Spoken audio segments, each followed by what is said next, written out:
Start.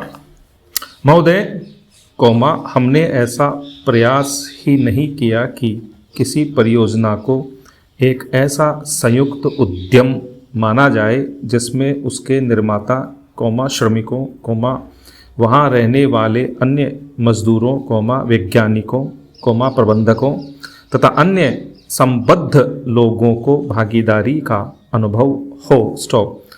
हमने समस्याओं को पुराने कोण से ही देखा है और लोगों को अलग अलग खानों में बांट दिया है। स्टॉप। इसलिए ये झूठे विभाजन समाप्त होने चाहिए। स्टॉप।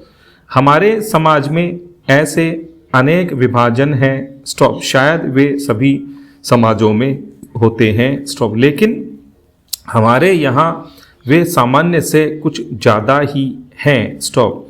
ये धर्म के आधार पर, जातियों के आधार पर, भाषा और क्षेत्र के आधार पर पाए जाते हैं। स्टॉप। एक व्यक्ति और एक वर्ग को दूसरों से अलग करने वाली अनेक तरह की दीवारें हैं और इन सब विभाजनों से हमारा राष्ट्र कमज़ोर हुआ है। स्टॉप। स्वतंत्रता आंदोलन के दौरान इन विभाजनों का इस्तेमाल हमारी एकता को तोड़ने के लिए किया जाता था। स्टॉप। आज भी इन्हें उन लोगों को कमज़ोर बनाने के लिए काम में लाया जाता है जो एक होकर खड़े होना चाहते हैं, जो भिन्न भिन्न जातियों और धर्मों के होते हुए भी एक ही उद्देश्य से प्रेरित हैं। स्टॉप। हमें यह सावधानी रखनी होगी कि ऐसे लोगों के समूह को कोई भी कमज़ोर न कर सके। स्टॉप।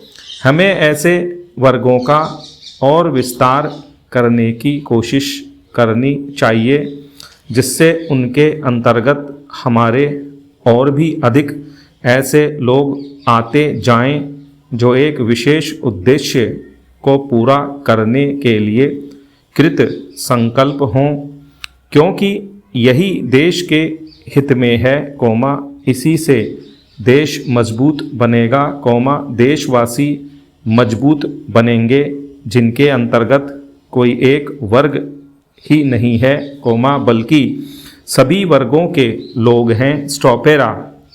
इसलिए संपूर्ण शिक्षा का अभिप्राय है कि हम केवल अपने अधिकारों के लिए संघर्ष न करें, बल्कि ये भी देखें कि हमारे प्रयासों का अल्पसंख्यक समूहों पर क्या असर पड़ेगा। स्टॉप। औद्योगिक क्षेत्र सुगठित है, उसकी आवाज़ शक्तिशाली है, उसमें एकता है और इसलिए इसका प्रभाव पड़ता है। स्टॉप।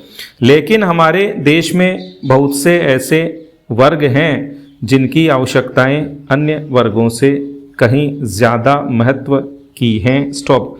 परंतु उनमें एकता नहीं है, उनकी मांग को प्रस्तुत करने वाला कोई नहीं है और उन्हें शायद पता तक नहीं होता कि उनकी कुछ मांगें भी हैं। स्टॉप। लेकिन केवल इसी कारण से उनकी उपेक्षा नहीं की जा सकती। स्टॉप। हम यह नहीं कह सकते कि उनकी कोई मांगें नहीं हैं। स्टॉप।